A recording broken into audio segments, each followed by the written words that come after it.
Aku bersaksi. Aku yang bersaksi siapa? Aku itu yang mana? Ya. Nah, ketika kita bicara aku, itu ada 3 tempat. Aku pada tubuh, aku pada ruh, aku pada rahasia. Nah, aku bersaksi, yang bersaksi siapa? Nah, kalau bersaksi itu tubuh nggak pernah ketemu Allah kok. Ada. Tubuh kita nggak pernah ketemu Tuhan.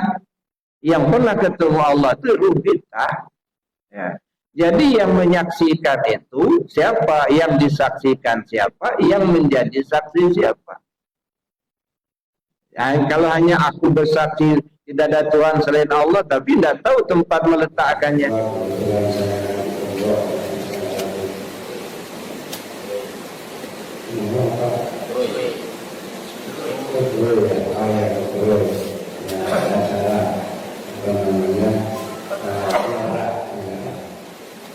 Ziarah ini rupanya banyak apa namanya kebesaran Allah yang diperlihatkan. Jadi salah satunya kemarin itu waktu ziarah di Purus Bapak Ibu, saya agak terkagum juga melihat. Jadi kami ziarah di puyang saya Pakar Mangkutam. Jadi selama kami berzikir itu ada satu helai daun yang ikut zikir, nggak berhenti begitu. Begitu kami selesai zikir, dia berhenti juga. Nah, dia selesai kami zikir, jadi jamaah bilang ke saya, Buya, katanya tadi ada daun yang ikut zikir, tapi kan posisinya sudah berhenti. Mana daun yang zikir itu? Zikir lagi dia, gerak lagi. Nah, sudah selesai ya itu berhenti. Nah, inilah saya bilang yusabbihu lahu ma fis samawati wal ardh. Seluruh isi langit dan bumi bertasbih kepada Allah. Di daun aja ikut zikir, Pak. Jadi kalau manusia enggak mau zikir tidak lebih mulia dari sehelai daun. Nah, itu buktinya daun aja zikir. Bapak Ibu yang saya hormati, kalau nggak salah dulu di awal saya sampaikan posisi ilmu dalam Islam. Berangkat dari al-Islam, al-Iman, dan al-Ihsan. Jadi Bapak Ibu dan kita semua tentu sudah bisa paham di mana posisi syariat, di mana posisi tarekat, hakikat, dan ma'rifat. Jadi sekedar mengulangi, al-Islam itu diturunkan dalam bidang ilmu namanya ilmu syariat. Sedangkan al-iman itu diturunkan dalam bidang ilmu namanya ilmu hakikat atau ilmu akidah. Lalu al-ihsan itu diturunkan dalam bidang ilmu namanya ilmu tasawuf. Ilmu tasawuf itu dibagi 2. Ada tasawuf amali namanya ilmu tarekat. Ada tasawuf nazari namanya ilmu ma'rifat. Maka ilmu dalam Islam kita kenal 4. Syariat, tarekat, hakikat, dan ma'rifat.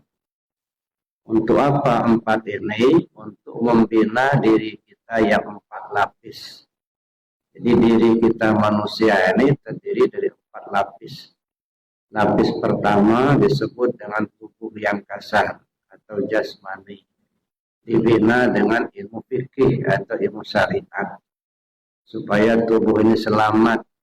Mana halal, mana haram, mana sah, mana batal. Itu urusan fikih untuk menyelamatkan tubuh. Nah yang kedua ada ilmu tarekat. Ilmu tarekat ini membina hati. Supaya hati ini bersih, tidak iri, tidak dengki, tidak hasut. Supaya hati kita ini selalu ingat kepada Allah. Dia hanya terpaut kepada Allah saja. Jadi ilmu tarekat. Jadi belajar tarekat itu belajar zikir. Belajar zikir itu belajar membersihkan hati. Likulli syai'in siqalah wa siqalatul qalbi zikrullah. Segala sesuatu ada alat pembersih. Alat pembersih hati itu zikir kepada Allah. Itu yang kedua. Yang ketiga, ilmu hakikat. Nah, ilmu hakikat ini untuk membina nyawa kita. Siapa sebenarnya nyawa kita? Ruh kita ini siapa? Ada hakikat ruh itu siapa? Hakikat turun naiknya nafas itu apa? Ini kajian-kajian hakikat. Nah, yang keempat, ini membina nyawa. Yang keempat, ilmu ma'rifat untuk membina rahasia diri kita. Siapa sebenarnya rahasia diri kita? Jadi diri kita ini 4 lapis, tubuh, hati, nyawa, dan rahasia. Dibina dengan ilmu yang 4, syariat, tarekat, hakikat, dan ma'rifat. Itu sudah kita kaji pada awal. Sekarang saya ingin sampaikan kajian tentang 2 kalimat syahadat. Nah, kenapa saya kemukakan ini dulu? Karena saya pikir inilah yang pokok. 2 kalimat syahadat. Kalau rukun Islam itu kita ibaratkan sebuah bangunan, itu 2 kalimat syahadat itu fondasi atau tempat berdirinya bangunan. Jadi kalau tempat berdirinya bangunan itu kokoh, insya Allah bangunannya akan langgeng, akan kokoh juga. Tapi kalau fondasinya atau tempat berdirinya bangunan itu labil, cepat roboh bangunan di atasnya. Nah, itu 2 kalimat syahadat. Lalu salat itu ibarat tiang-tiangnya. Nah, tiang-tiang as-salatu imaduddin. Man aqamaha faqad aqamad-din wa man tarakaha faqad hadamad-din. Salat itu tiang agama. Siapa orang mendirikan salat, berarti dia mendirikan agamanya. Siapa orang yang meninggalkan salat, berarti dia meruntuhkan agamanya. Yang ketiga puasa. Puasa itu junnah, dinding. Nah, dinding-dinding pembatas. Yang keempat saum, puasa. Puasa itu menahan. Nah, puasa itu menahan. Jadi as-saumu junnah. Puasa itu dinding ya. Puasa itu dinding. Sedangkan yang keempat zakat. Zakat itu bersih. Bersih itu sirkulasi angin itu lancar, itu pintu dan jendela. Jadi kalau puasa itu ibarat dinding, sedangkan zakat itu ibarat pintu dan jendela. Haji atap, nah atapnya. Jadi kalau sudah lengkap 4 ini, sudah berdiri sebuah bangunan, fondasi sudah ada, tiangnya sudah ada, dindingnya sudah ada, pintu jendela sudah ada, ataupun sudah ada. Tinggal lagi kita membaguskan bangunan. Seperti apa bangunan yang kita inginkan. Ya, semakin banyak sunatnya, semakin bagus bangunannya. Kalau hanya wajibnya saja, itu gampang, Pak. Dinding itu bata merah saja, itu sudah cukup. Tapi kan tidak indah kalau tidak diplaster, tidak diaci, dicat, di profil. Nah kayak gini pakai granit begini itu mahal kan. Jadi sunat-sunat itu lebih mahal daripada yang wajib. Wajar-wajar saja kalau orang jarang-jarang mengerjakan sunat. Nah, jadi jangan dibayangkan sunat itu kalau dikerjakan dapat pahala, kalau ditinggalkan tak apa-apa. Itu kita meringankan sunat. Jadi semakin banyak sunatnya, semakin indah sebuah bangunan. Nah, para aulia Allah itu bedanya dengan kita antara lain kan, mereka banyak sunatnya, Pak. Kalau kita ini sudah mengerjakan yang fardu saja sudah syukur gitu. Nah, semakin banyak sunatnya, semakin indah sebuah bangunan. Nah, begitu juga dalam beragama, semakin banyak sunatnya, insya Allah semakin mulia kita dipandang Allah dan dipandang makhluk. Ya, Bapak Ibu yang saya hormati, itu masalah bangunan. Sekarang 2 kalimat syahadat. 2 kalimat syahadat ini fondasi atau tempat berdirinya bangunan. Ini harus kokoh. Ya. Kokohnya itu harus kita pahami dari 5 sudut pandang. Pertama, kita perlu paham cara mengucapkan dua kalimat syahadat. Nah, ini saya kira perlu untuk kita pahami cara mengucapkannya. Terutama adik-adik para generasi muda. Kadang-kadang miris juga. Saya sering mengikuti ijab kabul pengantin yang baru dipimpin oleh Pak PPN mengucap dua kalimat syahadat. Ada yang sampai 3-4 kali diulang gak lurus-lurus. Jadi baru mengucapkan kalimatnya saja gak lurus. Gimana mau selanjutnya? Jadi belajar mengucapkan dua kalimat syahadat, ilmunya ilmu tajwid. Ilmu tajwid itu bagian daripada ilmu syariat. Nah, jadi ilmu syariat, mana makharijul hurufnya, panjang pendeknya, dan lain sebagainya.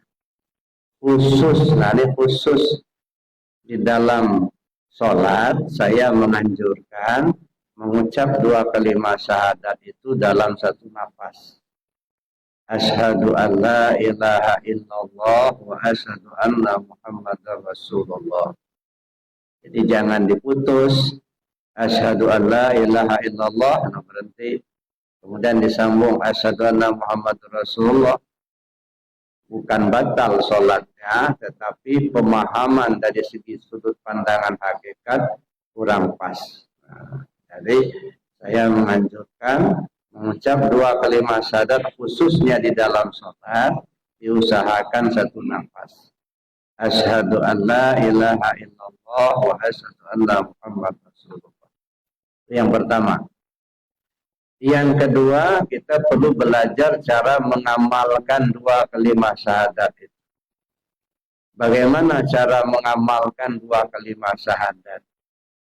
Ilmunya ilmu tarekat. Nah, jadi belajar tarekat itu sebenarnya belajar cara mengamalkan dua kalimat syahadat. Dua kalimat syahadat. Jadi belajar tarekat ini Bapak Ibu yang saya hormati, belajar zikir. Ya. Nah, ketika kita belajar zikir, kita lihat zikirnya itu ada yang disebut zikir jahar, yang diucapkan dengan lisan, ada yang disebut dengan zikir khafi, yang disebut pakai hati. Nah, dua-duanya ini perintah Allah dan Rasul. Nah, Rasul memerintahkan kepada para sahabat, jadidu imanakum, kata Rasul kepada para sahabat ketika itu, perbaharui iman kalian. Lalu sahabat tanya, kaifa nujaddidu imanana ya Rasulullah? Bagaimana caranya kami perbaharui iman kami ya Rasul? Lalu Rasul menjawab, faksiru bizikri la ilaha illallah. Kalian mesti banyak-banyak sebut la ilaha illallah. Nah, jadi kita berzikir dengan kalimat la ilaha illallah dalam bilangan yang banyak, itu merupakan pelaksanaan dari ajaran junjungan kita Nabi besar Muhammad sallallahu alaihi wasallam. Nah, jadi kalau percaya kepada Rasul, itulah salah satu ajarannya. Faksiru bizikri la ilaha illallah.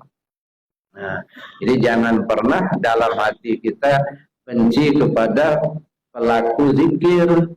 Kadang-kadang ada yang benci, ngapain zikir dikeras-keraskan, la ilaha illallah, Tuhan itu nggak tuli. Kan? Nah, ini kena nggak paham saja, padahal itu perintah Rasul itu. Nah, banyak-banyak kalian sebut la ilaha illallah, kata Rasul. Nah, kemudian yang kedua, zikir dalam hati. Ini perintah Allah langsung. Bismillahirrahmanirrahim. Wazkur rabbaka fi nafsik tadarruan wa khifatan wa dunal jari minal qawli bil ghuduwi wal asal wa la takum minal ghafilin. Sebut nama Tuhanmu pakai hati, dengan rasa rendah diri, rasa takut kepada Allah, tanpa bersuara. Waduna jari minal qaul, jangan bersuara keras, tak boleh bersuara. Ya, jadi ayat ini bukan melarang zikir bersuara, tetapi menyuruh zikir pakai hati. Karena zikirnya pakai hati, ya jangan bersuara. Gitu. Kalau bersuara ya bukan pakai hati namanya. Ya, jadi jangan dijadikan ayat ini alasan untuk melarang orang zikir bersuara, Pak. Ya, so kadang-kadang kita dengar ada nggak boleh zikir bersuara keras. Nah dilarang, ini ayatnya salah letak, Pak. Ini ayatnya bukan melarang zikir bersuara, tetapi menyuruh zikir pakai hati. Nah, ketika zikirnya pakai hati, ya jangan bersuara. Wadunal jarinal qaul bil ghuddu wal asal. Ya, Al-Marawi itu di dalam kitab Tafsir Madawi bilang bil ghuddu wal asal itu apa? Pagi, sore, siang, malam, sehat, sakit, lapang, sempit. Di darat, di laut, di udara, di mana saja, kapan saja. Wala takum minal ghafilin, kamu jangan sampai lalai. Sedetak jantung, sehembus nafas tidak ingat Allah, itu namanya lalai. Begitu kita lalai, kita sudah kena dosa, Pak. Jadi kita berdosa itu bukan kena maling aja, nggak ingat Allah saja kita sudah dosa. Ya. Idza dzakartani syakartani wa idza nasitani kafartani. Ya, kalau kamu ingat aku tanda syukur. Tapi kalau kamu lupa aku tanda kufur. Nah, kita ambil contoh, Pak. Ini air. Sampai sekarang sedunia ini enggak ada yang bisa bikin air. Ya, air ini milik Allah, bukan milik kita. Rahmat Allah, kasih sayang Allah sampai kita dikasih minum, Pak. Jangan dikira sederhana air segelas ini, Pak. Ini besar sekali biayanya. Jangan hanya melihat air segelas ini cuma 500 rupiah. Ya, coba kita pikirkan, renungkan. Air ini oleh Allah diletakkan dalam tanah. Ya. Ada yang keluar mata air, ada yang dibor. Nah, kalau dibor, kita pakai bor besi, Pak. Berapa orang yang terlibat dari besi? Mulai dari menambangnya sampai menjadi besi. Setelah jadi besi, dirakit menjadi alat untuk pengobor. Berapa orang yang terlibat dengan alat ini? Mulai dari pembuatannya, perakitannya, sampai diantarkan ke distributor. Dengan mobil, berapa orang yang terlibat dengan mobil itu. Nah, sampai distributor lalu diberikan sampai kepada konsumen. Nah, sampai dipakai oleh pemakai.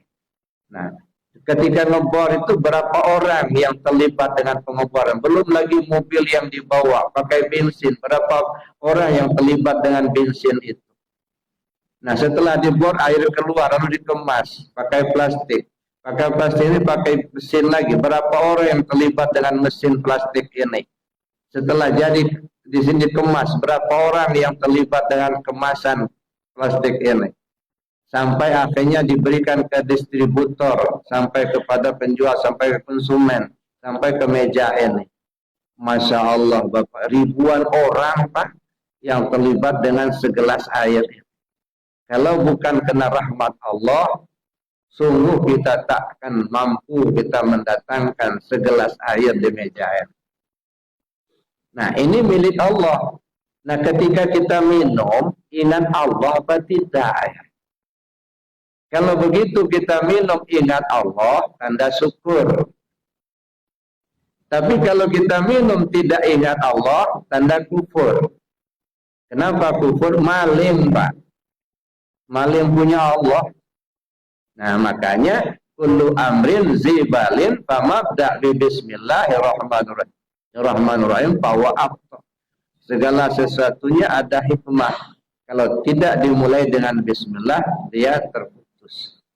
Nah, jadi kita meminum air, ingat Allah tanda syukur. Tidak ingat Allah tanda kufur. Jadi Bapak Ibu yang saya hormati, yang kedua, belajar tarekat itu belajar zikir, belajar melatih lidah dan melatih hati. Ya, kenapa dua ini yang kita latih? Karena dua inilah alat yang bisa digunakan ketika orang akan mati.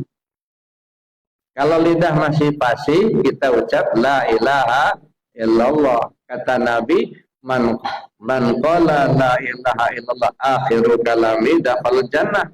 Siapa orang akhir kalamnya la ilaha illallah, dia masuk surga. Nah, ini bukan tawaran murahan Bapak Ibu, ini tawaran sulit.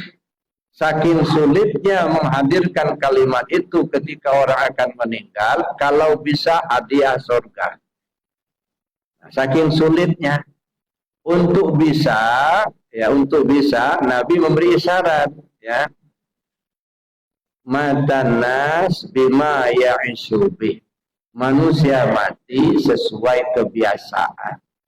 Nah, jadi kalau lidah ini sudah terbiasa nyebut la ilaha illallah semasa kita masih sehat, insya Allah mau meninggal dengan kalimat la ilaha illallah. Jadi ini artinya Rasul menganjurkan kita supaya banyak-banyak dulu, biasakan dulu lidah ini mengucap kalimat la ilaha illallah. Nah, sekarang tanya ke diri kita sendiri, berapa kali kita nyebut la ilaha illallah dalam sehari semalam? Makanya kalau dalam Thariqat Qadiriyah Naqsyabandiyah dari pengusaha Anom di Suryalaya, setiap selesai sholat fardu minimal 165. Minimal. Ya, setiap selesai sholat fardu. Dalam hadis Nabi disebutkan, man qala la ilaha illallah sab'ina alfa buri'a minan nar. Siapa orang yang mengucap la ilaha illallah sebanyak 70.000 kali, Allah lepaskan dia dari api neraka. Maka sebagian orang menyebutnya ini zikir ataqah, zikir pembebasan diri dari api neraka. Kalau sebagian ulama itu mewajibkan murid-muridnya itu selesaikan dulu zikir 70.000. Ya, tapi di Suryalaya pengusaha Anom tidak mewajibkan itu. Asal kontinu saja kita zikir 165 selesai sholat fardu, lama-lama sampai juga 70.000. Asal istiqomah aja. Bapak Ibu yang saya hormati, kalau lidahnya sudah keluh, sudah nggak bisa ngomong lagi, kan banyak kita perhatikan jauh hari belum mati udah nggak bisa ngomong lagi, kena stroke. Nah, satu-satunya alat yang kita bisa gunakan adalah hati. Nah, kalau hati ini waktu sehat tak pernah dilatih gimana cara hati zikir, khawatir Pak, begitu mau mati kalang kabut, nggak bisa berenang di lautan lepas, tak ada pegangan, kelelep itulah. Katanya kepingin selamat. Nah, untuk bisa selamat gunakan alat. Pertama lidah, yang kedua hati. Ada yang ketiga lagi namanya zikir anfusiyah. Jadi mengikuti aliran nafas. Nah, kita harus belajar kepada mereka yang ahlinya. Nah, lanjutan dari itu ada satu istilah dalam ilmu tasawuf, ketika dia tiada tapi ada, bagaimana kita bersikap? Dia tiada tapi ada. Tiada di dalam tubuh tapi ada di samping. Kita tahu, bahkan melihat orang apa nih, menyaksikan orang lagi mandi, kan tahu kita tiada di dalam tetapi kita ada. Bagaimana kita bersikap? Nah, di sini perlu kajian ilmu ma'rifat. Tanpa kita kaji dalam ilmu ma'rifat nggak akan ketemu, Pak. Nah, itu gunanya kajian. Bapak Ibu yang saya hormati, itu yang kedua, belajar cara mengamalkan dua kalimat syahadat. Yang ketiga, kita perlu belajar memahami isi dua kalimat syahadat. Asyhadu an la ilaha illallah, itu syahadat tauhid. Asyhadu anna Muhammadur Rasulullah, syahadat Rasul. Kalau diterjemahkan, aku bersaksi tidak ada Tuhan selain Allah, aku bersaksi Muhammad utusan Allah. Itu mah alih bahasa dari Arab ke Indonesia. Jadi namanya alih bahasa, ya bisa saja dialihkan ke bahasa apapun, yang penting kita paham. Mau dialihkan ke bahasa Padang, bahasa Minang, boleh. Ya, ambo bersaksi tidak ada Tuhan selain Allah dah. Ambo bersaksi bahwa Muhammad utusan Allah. Ambo dialihkan ke bahasa Lampung, boleh. Ya, enggak masalah. Bahasa Palembang silakan. Tapi itu alih bahasa, belum isi. Isinya mana? Aku bersaksi. Aku yang bersaksi siapa? Aku. Aku itu yang mana? Ya. Nah, ketika kita bicara aku, itu ada 3 tempat. Aku pada tubuh, aku pada ruh, aku pada rahasia. Nah, aku bersaksi, yang bersaksi siapa? Nah, kalau bersaksi itu tubuh nggak pernah ketemu Allah kok. Ada. Tubuh kita nggak pernah ketemu Tuhan. Yang pernah ketemu Allah itu ruh kita. Ya. Jadi yang menyaksikan itu siapa? Yang disaksikan siapa? Yang menjadi saksi siapa? Ya, kalau hanya aku bersaksi tidak ada Tuhan selain Allah, tapi tidak tahu tempat meletakkannya. Ya. Yang menyaksikan ruh kita. Yang disaksikannya adanya Allah. Yang menjadi saksi tubuh kita. Karena mulut kita yang ngomong, telinga kita yang mendengar. Ada. Jadi yang aku bersaksinya itu roh. Aku bersaksi. Yang disaksikannya adanya Allah. Nah, maka bagi mereka yang sudah paham, yang sudah ma'rifat, fa'ainama tuwallu fasama wajhullah. Ya. Dimanapun kau menghadap, di situ wajah Allah. Apa saja yang kita pandang, terlihat adanya Allah. Ini bagi orang yang paham. Ya, kan? Apa saja yang dipandang, terpandang meja ini terlihat adanya Allah. Terpandang karpet ini terlihat adanya Allah. Terpandang bangunan ini terlihat adanya Allah. Apa saja. Ya. Sehingga Sultan Aulia bilang, man nazara syai'an walam yarallahu fanadharu batil. Siapa orang yang memandang sesuatu yang dia tidak melihat adanya Allah di sesuatu yang dia pandang, itu pandangan sia-sia belaka. Ya, sia-sia belaka. Kalau bahasa Lampungnya buta tepedak. Ya. Kalau bahasa Minangnya tabulalang cik matonyo tapi tidak mencali ada. Nah, itu bataikan asin. Nah, sejelas ini adanya Allah tak terlihat oleh kita. Bukan Allahnya yang enggak ada, kitanya yang buta. Apa mau buta sepanjang masa kita? Apa mau sampai tua kita jadi orang buta? Ya. Man kana fi hadhi a'ma wa huwa fil akhirati a'ma wa adalla sabila. Siapa orang yang buta tentang Allah di dunia ini, di akhirat pun dia buta dan akan menempuh jalan sesat. Jadi kalau enggak kenal Allah sekarang, Pak, jangan harap kenal Allah di akhirat. Kalau enggak ketemu Allah sekarang, jangan harap ketemu Allah di akhirat. Kenapa? Karena Allah yang ngatur akhirat itu nanti, ya Allah yang ngatur dunia inilah enggak ganti-ganti. Dan Allah itu bersifat pokok, kekal, enggak berubah-ubah. Jadi kalau sudah kenal sekarang, di sana pasti kenal. Enggak kenal sekarang, di sana enggak kenal. Nah, makanya sering saya sampaikan, yang namanya kembali ke Allah itu bukan mati. Kembali ke Allah itu ya sekarang ini. Sebelum ajal tiba, mati itu ajal. Batas waktu untuk kembali kepada Allah. Makanya diwanti-wanti betul sama Allah.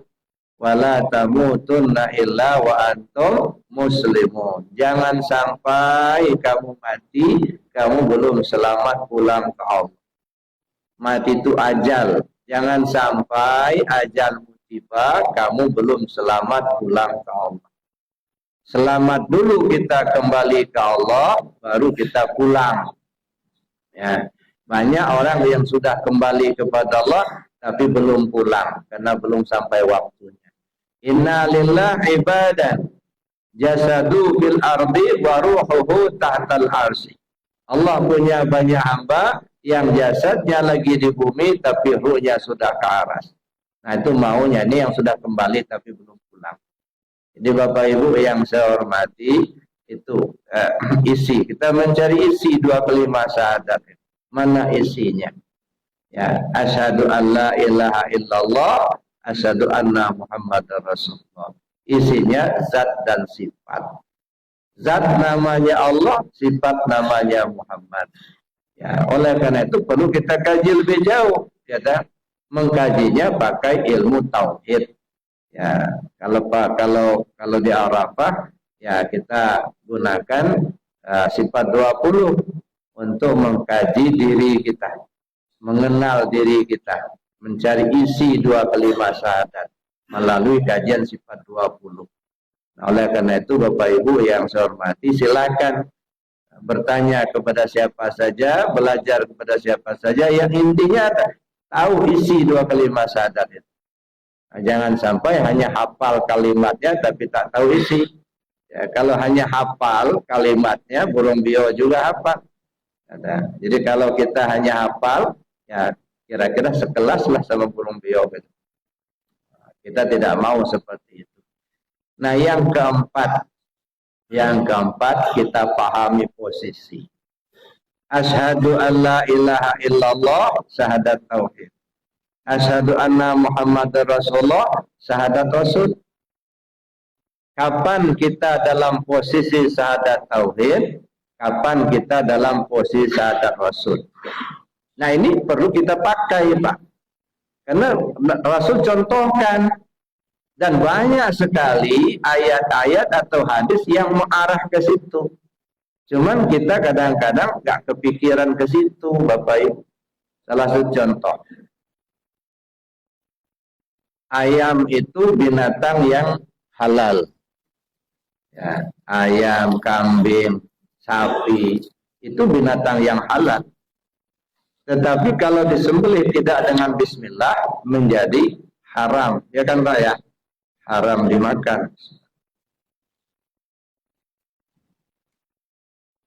Di mana letaknya halal dan haramnya binatang itu?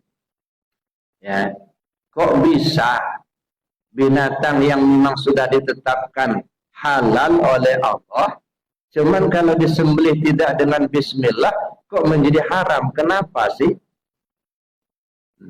Apanya yang membuat dia halal? Apa kalimat bismillahnya atau apanya? Nah, di kalangan orang-orang syariat, orang-orang fikih, tentu di kalimat. Makanya ketika nyembelih hewan itu Bismillahirrahmanirrahim, berucap dia. Karena memang ruang lingkup syariat itu ucapan dan perbuatan. Jadi kalau kita bicara syariat itu tidak pernah lepas dari ucapan dan perbuatan. Ya, wajar kalau disebut Bismillahirrahmanirrahim, ucapan. Tapi